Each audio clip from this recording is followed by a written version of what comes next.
Bonjour à tous, aujourd'hui nous allons étudier une nouvelle qui s'intitule La princesse de Montpensier. Il s'agit d'une nouvelle écrite par Madame de La Fayette en 1662.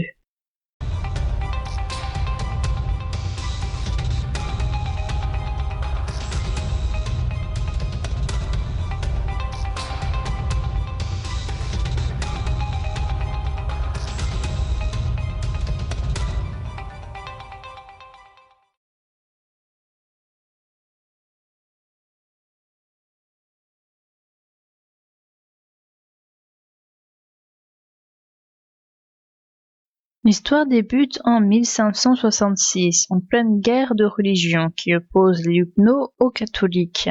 Mademoiselle de Mézières aime le duc de Guise, mais elle doit se marier avec le frère cadet de son amoureux. Sa famille change finalement d'avis et préfère lui faire épouser le prince de Montpensier car c'est pour eux plus avantageux. La princesse accepte car ses parents la tourmentent et car elle ne veut pas avoir son amoureux en tant que beau-frère. Le prince de Montpensier a pour ami le comte de Chabannes. Ce dernier était huguenot, mais par amitié, il rentre dans le camp des catholiques. Le prince de Montpensier, sa femme et son ami vont tous trois à Champigny. Le prince part à la cour pour faire la guerre. Chabannes tombe amoureux de la princesse. Ce n'est pas le cas de la princesse qui lui dit déjà son ancienne passion pour de Guise et lui dit aussi que son cœur sera fermé à d'autres amoureux. Chabannes lui dit ses sentiments, la princesse refuse son amour et le veut uniquement comme ami.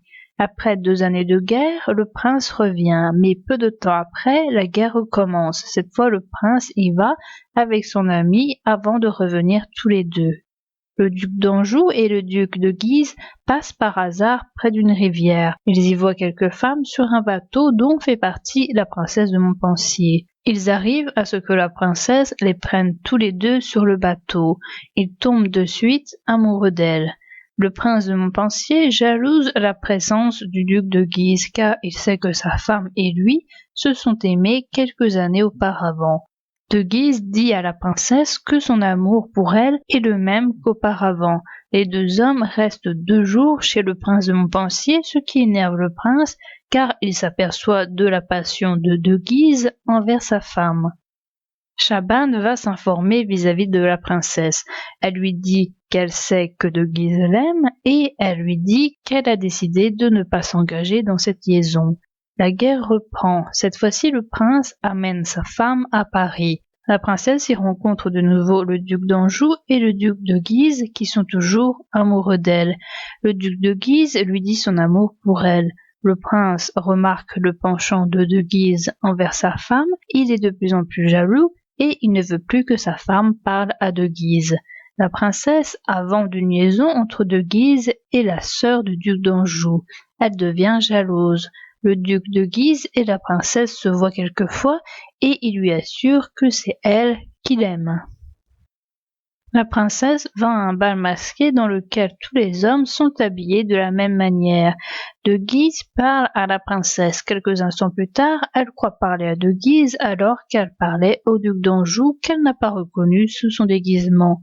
Anjou comprend qu'il a un rival en le duc de Guise. Le duc d'Anjou empêche le mariage entre de Guise et sa sœur. Anjou dit à la princesse que le duc de Guise la trompe.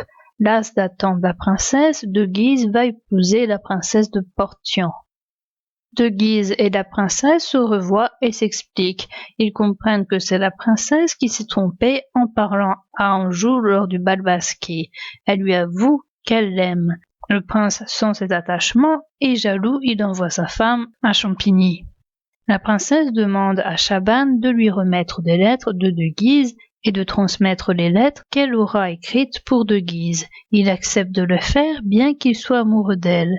Chabannes souffre car la princesse est de mauvaise humeur parce qu'elle attend les lettres et qu'elle souffre de l'absence de Guise. Et Chabannes souffre aussi car la princesse lit les lettres qu'elle reçoit à Chabannes et celui-ci prend part à la rédaction des lettres envoyées. Le prince de Montpensier revient à Champigny. De Guise veut voir la princesse. Il demande cela à Chabannes qui leur arrange une entrevue. Le prince, voyant le pont-levis baisser et entendant une voix dans la chambre de sa femme, se doute de quelque chose.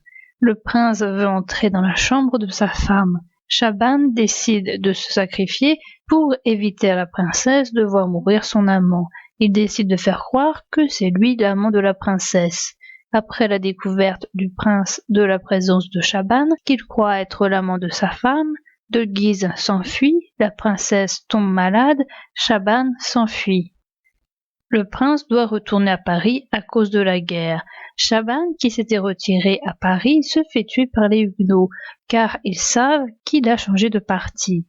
Cette nuit correspond à la nuit de la Saint-Barthélemy, qui correspond à une nuit où il y a eu un massacre des protestants de la part des catholiques.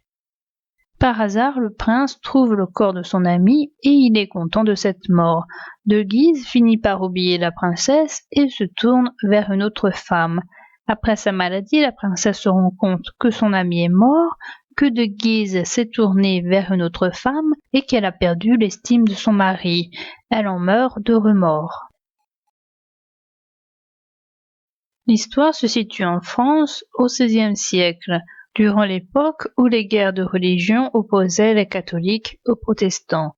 Plus précisément, on va du mariage de l'héroïne en 1566 à la Saint-Barthélemy qui se déroule en 1572. On sait que la princesse a eu des sentiments amoureux pour De Guise à 13 ans. On ne sait pas à quel âge elle s'est mariée. Elle rencontre le duc de Guise de nouveau 3 ans plus tard. Cela signifie qu'elle a au moins 16 ans. Nous avons au centre de l'histoire la princesse de Montpensier. Autour d'elle, nous avons 4 hommes. Son mari, l'ami de son mari, son amoureux d'enfance et le duc d'Anjou. Les 2 amoureux les plus importants sont déjà son mari. Elle s'est mariée de force à lui. Ses parents lui ont fait violence pour qu'elle se marie avec lui. Elle s'est mariée jeune. Ses parents la trouvaient trop jeune pour la marier, mais l'ont quand même fait. Elle n'avait pas l'air de connaître son mari, contrairement au duc de Guise qu'elle semblait connaître depuis l'enfance. Elle s'est donc mariée sans amour. Son mari n'est pas souvent là, il est souvent parti à la guerre et s'absente parfois longtemps, parfois jusqu'à 2 ans. Il demande des conseils à son ami car il ne sait pas s'y prendre avec sa femme. Son mari est jaloux et est souvent violent avec elle. Nous avons tous les éléments pour qu'il n'y ait pas d'amour entre eux. Le deuxième amoureux le plus important est le duc de Guise. La princesse pense toujours à lui du début jusqu'à la fin du roman. Ils se connaissent depuis longtemps. Malgré le fait qu'elle prenne de bonnes résolutions concernant De Guise, elle n'arrive pas à s'y tenir. Elle ressent de la jalousie quand elle apprend le futur mariage de la sœur du duc avec le duc de Guise. Il y a tous les éléments pour former un amour entre eux. Il y a la position délicate de Schaban. Il est amoureux de la princesse, il est son confident. Ainsi, il est rassuré quand il voit que la princesse ne veut plus donner son cœur à quelqu'un d'autre. Mais il est obligé de passer des lettres entre les 2 amoureux. Schaban est tiraillé entre le devoir qu'il doit à son ami, ses sentiments pour la princesse et aussi la satisfaction des sentiments de la princesse envers Guise. Schaban fait toujours passer le bonheur de la princesse devant le sien. Il échange les lettres alors que cela lui fait du mal, il organise la rencontre alors que cela ne lui plaît pas, il prend la faute de Guise sur lui car il sait que cela fera souffrir la princesse de voir son amant tué par son mari. Il propose même à son ami de le tuer après la découverte de l'infidélité de sa femme. Le mari est jaloux et se montre souvent en colère, il s'aperçoit de tout et il devine le drame, il sait que De Guise a des sentiments pour sa femme et le fait que De Guise fasse la cour à sa femme presque sous ses yeux l'énerve. Il doit sentir que sa femme n'a pas de sentiments pour lui mais pour cet autre homme, ce qui le met en colère. Dès qu'il voit le duc arriver au château, même si cela fait 3 ans qu'ils ne se sont pas vus, il sait déjà la suite des événements. Les gens apprécient la princesse pour sa beauté, mais aussi pour ses actions et pour son caractère. La princesse, on a beau la dire vertueuse, elle n'est pas maligne pour autant. Elle sait les sentiments de Schaban, qui les lui dit maintes fois, mais cela ne l'empêche pas de le faire souffrir. Quand il s'éloigne d'elle, elle sait comment le manipuler pour qu'il fasse tout ce qu'elle veut. Même si elle est surveillée, elle aurait pu organiser des rendez-vous secrets depuis longtemps, surtout quand son mari n'était pas là. C'est de Guise qui lui propose ce rendez-vous nocturne, ce n'est pas elle qui en a eu l'idée. Elle ne protège pas son ami, elle laisse porter la faute de Guise. Une fois de Guise enfuie, elle aurait pu avouer à son mari que c'était un autre homme qui était dans sa chambre. Cela ne la gêne pas de voir son mari haïr son ami à lui et à elle, alors qu'en fait Chaban n'y est pour rien. Elle dit des choses qui ne sont pas vraies. Elle dit à Chaban que son amour est bientôt éteint pour de Guise, alors que ce n'est pas vrai. Dans ce roman, il y a des rivalités amoureuses, des rivalités de guerre, de religion, de maison et de mariage. Nous avons des sentiments violents, déjà de la part des parents envers leurs filles, mais il y a également de la haine entre les personnages, il y a de l'amour que Madame de Lafayette qualifie souvent de violent et qui dure des années et que les personnages ont du mal à cacher, il y a de la jalousie amoureuse, il y a une guerre qui se déroule dans le même pays. Dans cette nouvelle, rien n'est calme. Les personnages ne sont pas maîtres d'eux-mêmes. La princesse pense pouvoir résister au duc de Guise et même croit avoir éteint son cœur, mais il n'en est rien. Chaban pense pouvoir cacher ses sentiments et se retient de les dire à la princesse, mais ce n'est pas le cas longtemps. De Guise ne sait pas cacher ses sentiments, si bien que tout le monde les devine, le mari, la princesse et même Anjou. Chaban fait tout ce qu'il ne faut pas faire. Quand le mari est en colère contre sa femme, il fait tout pour resserrer les liens entre eux. Quand il veut interrompre le flux de courrier, une fois qu'il a vu la princesse, il le lui donne. Quand il pense donner une réponse négative à De Guise qui attend dehors, il lui donne finalement une réponse positive. Quand il vient faire part de l'idée de Guise de venir un soir chez la princesse, il lui donne tous les éléments pour faire croire son désir possible, au lieu de lui montrer les dangers et la perte de sa vertu qui en résultera. Certains peuvent le voir comme généreux, mais il est aussi faible. Il est mené par le bout du nez par une femme qui ne fait pas cas de lui. Il n'est pas capable d'aider à défendre le principe de la princesse, qui est la vertu. Le comte de Chaban n'est pas un personnage clair. Il était huguenot avant d'être du côté des catholiques. Il est amoureux de la princesse, mais il l'aide dans son infidélité et à raccommoder son couple. Son discours à la fin avec le prince n'est pas clair. Pour nous qui savons la vérité, nous savons ce qu'il veut dire, mais le prince, lui, ne le comprend pas. Chaban prend des étiquettes qui ne sont pas les siennes. Il prend l'étiquette d'amant de la princesse, il prend l'étiquette de catholique, alors que ce n'est pas la sienne. Il sera tué à cause de ce malentendu. En gros, on a quelqu'un qui ne sait jamais sa propre position. La princesse finit rongée par la culpabilité, déjà de s'être donnée à De Guise alors que cet amour n'était qu'éphémère, peut-être même inexistant pour De Guise. Elle s'en veut de l'infidélité faite à son mari et elle s'en veut aussi de la mort de Chaban. Cependant, elle n'aurait pas pu vivre heureuse, même si elle aurait choisi une autre personne, une personne qui ne l'abandonne pas, comme Chaban ou le duc d'Anjou.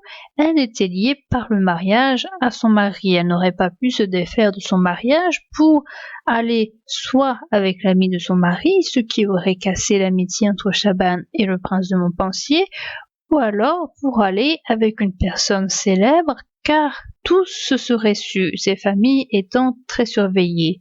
La cause de son malheur est son mariage arrangé. S'il n'avait pas eu lieu, peut-être qu'elle aurait pu se marier avec le duc de Guise, auquel son frère lui aurait concédé sa place. Mais vu l'attitude du duc de Guise, on doute que cela aurait été un mariage heureux.